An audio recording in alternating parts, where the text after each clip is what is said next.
Card, civil code, expiry date বারবার যাতে type করতে হয়, এইটুকু খাটুনি বাঁচানোর জন্য আমরা অনেক সময় কার্ড ডিটেলসটা সেভ করে রাখি। তো তাতে সত্যি তো আমাদের খাটনি বাঁচে, কিন্তু এই বিষয়টা কতটা শিখি। দেখুন, অনেক কিছু বাঁচানোর জায়গায় আমরা অনেক বড় বড় ভুল করে থাকি। আপনার খেটে পয়সা কামানো, সেই স্যালারিটা যেটা আসে, সেই অ্যাকাউন্টটার ডিটেলসটা আপনি একটা এমন জায়গায় সেভ করছেন, সেই জায়গাটা কিন্তু আপনার হাতে কন্ট্রোলে নেই।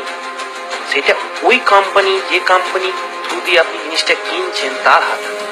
সেই সার্ভারটা যদি কম্প্রোমাইজ হয়ে যায়, তার কি গ্যারান্টি আছে যে সেই সার্ভারটা পুরো 100% সিকিউর?